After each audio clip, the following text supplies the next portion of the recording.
So the next speaker is Professor Elspeth Garman from Oxford University. Professor Garman is a professor of molecular biophysics.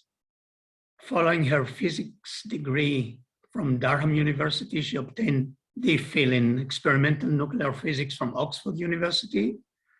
She moved to protein crystallography after 7 years in nuclear physics and as a physics tutor. Her main research interests in structural biology are unambiguous identification of metals and proteins, optimization of crystal cryocooling to minimize damage during data collection. Her group has released several software programs to monitor such effect. Professor Garman was president of the BCA between 2009 and 2012 and director of system biology EPSRC doctoral training centers at Oxford between 2009 and 2014. The title of her talk today is Radiation Damage, Be Aware/Beware During Refinement. Elspeth, please.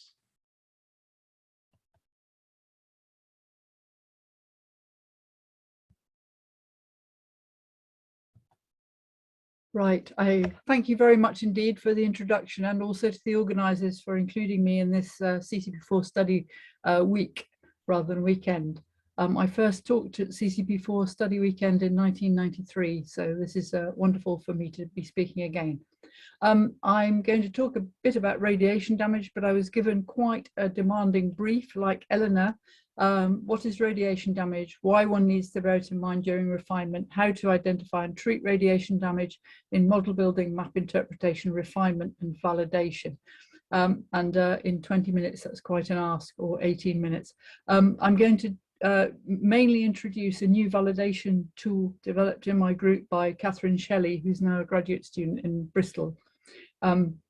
And whose work mainly this is, so that when you get to the end of your refinement, you could run our code and find out basically one number which would give you an idea of the damage index of your structure. So we have X-rays for diffraction, which is what we are mainly interested in, but unfortunately they're also absorbed by matter. This gives us a wonderful medical tool for imaging, as discovered by Röntgen in 1895 when he imaged his wife's hand, the first ever X-ray. I'm just going to get a pointer up here. Yep, here. So here's her ring on her finger. Her bones, being more dense, have absorbed more of the X-rays than the surrounding flesh, so we have a negative image, and you can see all sorts of negative images here where we can find bone breaks and things that are going wrong. So this is also true, of course, of our protein crystals. They absorb X-rays. We don't really want them to, but they do. The component that's our elastic scattering, our diffraction, is a very small component of the interaction at near one angstrom incident wavelength, 12.7 keV. That's the elastic scattering component. Compton scattering is about 8%, but the one that kills us is the photoelectric absorption, where we eject an inner shell electron with the incident X-ray beam. The X-ray is completely absorbed, and we get a photoelectron coming out, which has enough energy at 12.4 keV to ionize up to 500 additional atoms in our structure. So the effects of this are unfortunately all too obvious in our diffraction patterns. This shows the integrated intensity of subsequent data sets taken from a crystal, but we can often see this within one data set, the intensity falling off as we absorb more photons and get diffraction fading. The dose along the x-axis here is the absorbed energy per mass. We can't measure this, we can only estimate it. And our program RADDOS 3D is a tool for people to use to help them know what sort of dose they're giving their crystal. So we see diffraction fading, we see expansion of the unit cell. So this is a real clue. If you're allowing your unit cell to refine during your integration step, if it starts to expand, then this is a direct indication of radiation damage occurring to the lattice. And we also, if we look at our scale factors against image number here, you often see something that looks like this, which is this U shape where the software is trying to homogenize the scales and get as much as it can on similar scales, but then it gives up, and this is the radiation damage signature here where it's just going through the roof, because it just absolutely can't scale the data to be like the rest of the data. And thank you to Ed Lowe for that plot today. We can look at the overall scaling B factor, the Wilson B factor, and we can subtract it on subsequent data sets or even subsequent sections of the same data set and see that it also rises linearly with dose. This is a metric suggested by Rob Thorne's group in 2006 to monitor the increase of the damage effects in your structure. So what do we have here? We've got I over sig I, the resolution limit going down because sigma I goes up with dose and I decreases. So that I over sig I is going to start falling. We see R merge, so our internal validation of consistency of our data starts to go up here through the roof. The scaling B factors increase. The mosaicity often increases, not always, but often does. And we get unit cell expansion, as I mentioned, as a function of dose, but also as a function of cryogen temperature. So you have to be careful that you haven't got malfunctioning cryostream, and that's why your unit cell is actually increasing, because they are uniquely linked. As well as these reciprocal space effects, we see effects in our difference map, which is the focus, of course, of this study weekend of what the maps actually look like. This is an FO minus FC at the end of a damaged lysozyme data collection. You can see here some red difference density. There's 4 main ones, which are around the disulfide bonds. This one here, the sulfurs, the disulfide bond is broken and the sulfurs have gone to ordered places here and here. You can actually see where their new locations are, whereas the sulfur atoms here are just waving around in this channel and they're not localized, so we don't see the green density to go with them. Additionally, we see that aspartates and glutamates seem to have lost their oxygen atoms, and in fact they give off carbon dioxide. So there are very specific damage hierarchy at 100 Kelvin in real space, where first of all we reduce our metal centers very, very quickly. We then break the disulfide bonds, and the next thing that happens is that we get decarboxylation, as I've mentioned, of asps and glues. And here you see one where it's clear that the whole carbon and both oxygens have gone now. We then get cleavage of the SC bond in methionines. You can see that here in this difference map. And then rupture of any covalent bonds to any heavier atoms such as bromine, iodine, or mercury.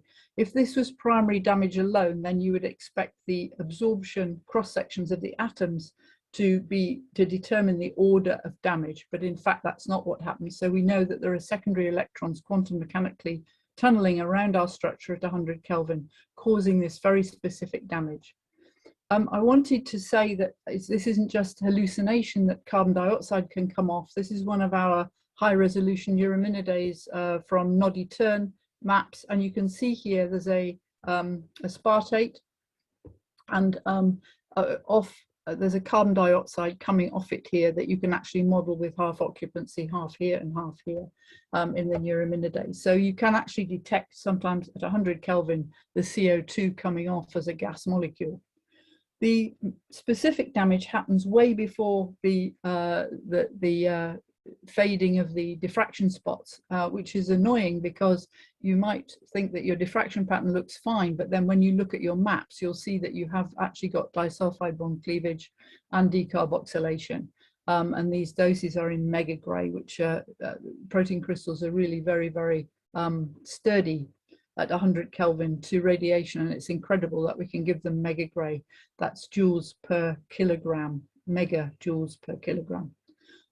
So the second thing, apart from this specific damage I wanted to point out, is that a few damaged images can really, really pollute your electron density. So this is an example from some time ago from some high resolution Salmonella typhimurium Neuraminidase data that I collected at SSRL. And this was the first 555 images, which was a high a high resolution, all done at 3 different incident wavelengths in order to get the diffraction pattern onto the limited size detector. Then there's a high, medium, low, and I could either include or not include my second high resolution run, which was after I'd done the medium and low. And you here see beautiful map with 555 images. But if I put all 588 in, so only another 33 images, I start seeing breaks in my electron density. So it's really worth watching for the depth of your crystal and chopping out those images at the end. And that can be better to have slightly incomplete data than data that are actually confusing the electron density. The other thing that we observe is that the atomic B factors increase, and I'll spend the rest of the talk on this, my time on this increase in atomic B factors. The question is, can we actually detect a radiation damage in a refined structure? What can we do with an isolated single deposited PDB file to see if it has damage or not, and give a judgment on how killed the crystal was? What have we got to go on? Well, X, Y, Z, B, and occupancy in the PDB file. And the problem is that the radiation damage causes an increase in that atomic B factor, as we've seen here, between low and up to 70 angstrom squared for this end of the data second data collection. But the mobility also affects the B factor. So what we want to do is deconvolute the mobility from the damage components here. So the damage is this glutamate going to carbon dioxide. The mobility is just a matter of the packing density around that glutamate. So what we want to do is deconvolute the packing density from the B factors in the PDB file. And we published this some time ago, but it's a way that you can do that by grouping together similar environments and finding out what the average B factor is, and you can get this B damage, which doesn't have any units because it's a ratio, which gives you an idea of what the damage component rather than the mobility of that atom is. And we can do this per atom for our PDB file. The problem with this is that we can't compare different PDBs very easily, and we wanted to have a single overall number that we could actually use to compare them. So by deconvoluting here, what we're doing is taking out the packing density and just be left with a damage component, as I've said. So if we look, for instance, at acetylcholinesterase, one of Martin White's structures, we see that the color ramp here tells us that there's some red patches in this molecule, and lo and behold, of course, they're all the disulphide bonds, which was done at 100 K. The RABDAM is the program that we're using to calculate these B damage, and it's in the CCP4 computing suite and has been in there now for nearly 2 years. So we can zoom in on these sulfide bonds and actually look at the numbers of the B damage and see that this one is more sensitive to this one. It's more mobile, it's more damaged, possibly because it can be, and this one is worse than this one, and this one's about the same as this one. So we can do this per atom. So the question is, can we now give it a number, an overall number? This is just how to run the code, in case any of you are interested to look at the talk later and run the code. So the B net metric is a derivative of B damage, and what it tries to do is summarize the total extent of the damage suffered by a single protein structure. We validated this on the 30 radiation damage series that are deposited in the PDB to show that this metric works. Well, what is the metric? What we do is we take the oxygen atoms from glutamates and aspartates, and we work out what their B damage is, and then we work out the average B damage of all of the protein atoms, non-hydrogen atoms in the structure, and we take the median of all the protein atoms, which is this line here. This shows an undamaged structure of the oxygens, the B damage values of the oxygens from glutamates and aspartates, and you can see that it's very evenly spread across the median. The damaged structure is the red one here, and we've found with experimenting with a number, about 7 different metrics we've tested actually, that this is the best one to use. We take the area on this side of the median of the oxygen's atoms, B damage values, to the area on this value below the median, and the ratio is this number B net, which allows us to give a single number to a protein data bank entry. So there are some requirements. 94,000 structures fulfilled this out of 145,000 that we've run it on. We have to have full individual B factor refinement. We have to have no occupancy refinement except for alternate conformers. We can only do protein structures. This has failed on our DNA tests. No alternate oxidized and reduced disulfide bond conformers. Cryo temperature 100K doesn't seem to work very well for room temperature, and it needs to have more than 10 asps and glues. We haven't chosen disulphides for this test because there's so many protein structures with no disulfide bonds in. So the asp glue turns out to be a much more robust metric. What does this look like for these these series that are in the protein data bank? Well, it turns out that you get a linear increase with dose of B net with different slopes. And it does raise the possibility that you can put a universal threshold on the B net value. I'm not going to go into this in detail, but I wanted to show you that this is B net for asps and glues for low dose, medium dose, and high dose data sets, whereas this is asparagine and the same calculations for non-damaged atoms, and you can see that the lines are straight here, the B net values are straight, and then if we look at Wilson B factors, you can see that they're in the data sets, they're also going up. So this allows us to look for the worst protein data bank entries. We have the worst 10 in our paper, which is under review. These values are really enormous, 78 and 66. And this reminds me of the very first talk I gave in 1993, where I talked about problematic data sets, and everybody was sitting on the edge of their chairs, dreading that I would choose their data set to show from our Xentronics detector. You can see that there's obvious decarboxylation in these high B net structures. So here's four more examples of the worst 10, and you can very quickly see when you go and look at the maps that there's a problem with radiation damage in these structures. So high B net means you may have a problem. There's some details on where to get the code and how to run it in CCP4 on our website. So in summary, we can look at individual PX structures across the PDB. It summarizes the extent of damage. Now, there may be some other reasons that such as it's a very bad structure, they also come up rather high with B net. So one of our worst 10 is just a very badly refined structure.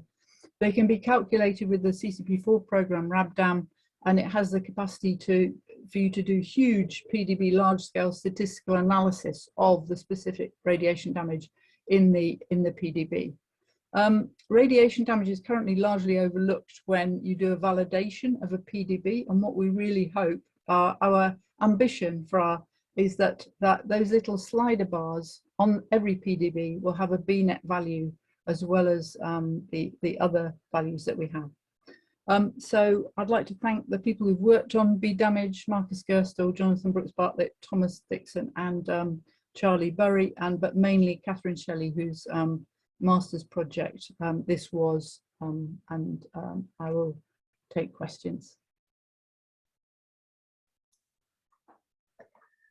A wonderful talk, Elspeth. There's already a question in the Q&A from Jan Gebauer. So the question is, when you were looking at the data set that you showed with the high, medium, low, and high 2 data collections, was it already obvious in the data processing that there was an issue with those images? So, like, did you have to go all the way through to refining the structure, or could you already tell from your merging R factors or other statistics that there was a problem with that part of the data?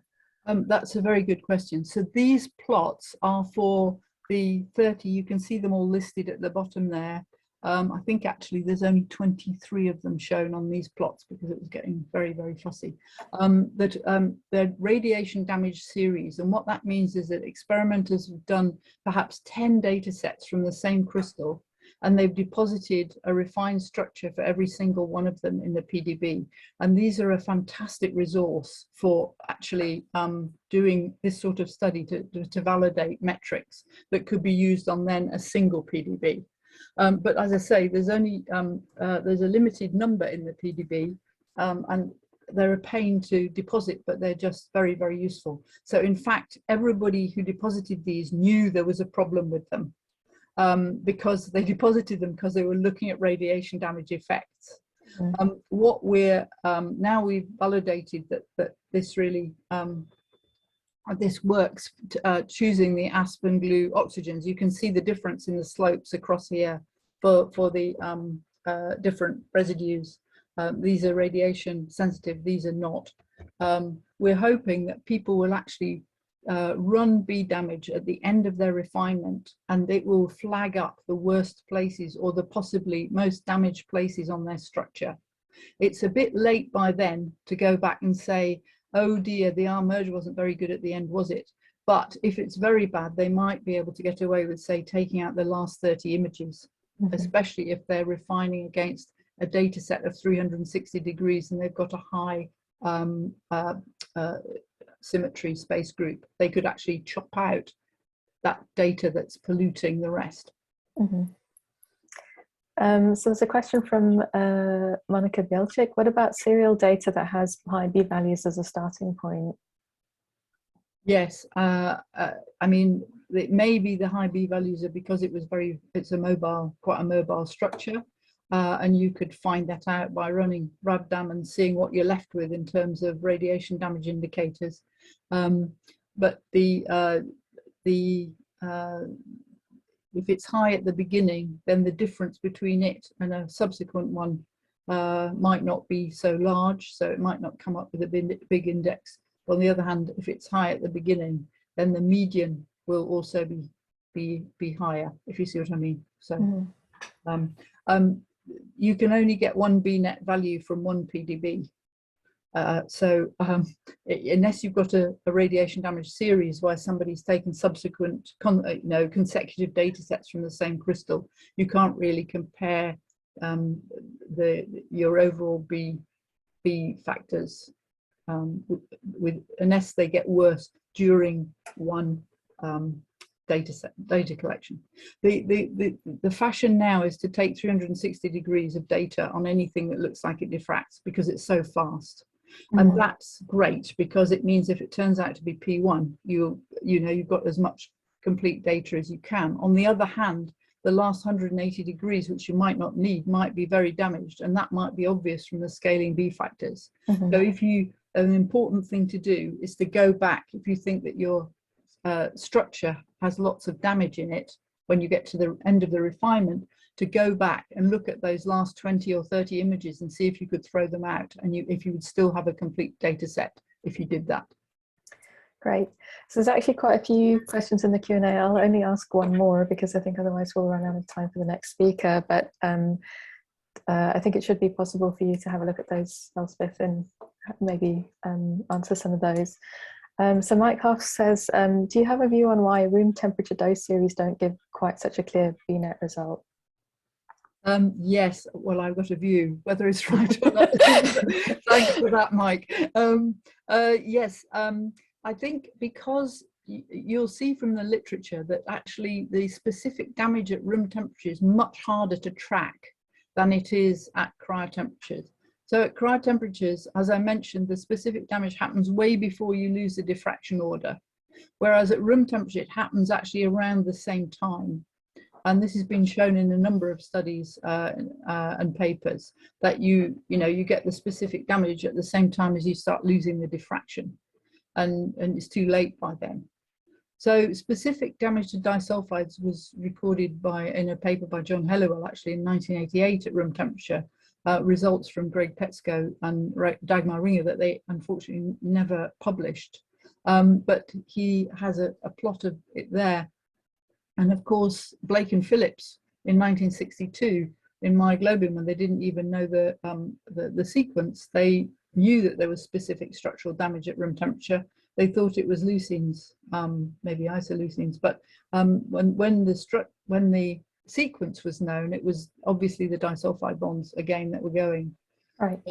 And so you can see that at room temperature, but the decarboxylation is harder to see because by the time you get that, you've also lost the diffraction. Right. Right. Okay. Well, there's a bunch of questions for you to look at, but I think we'll move on there.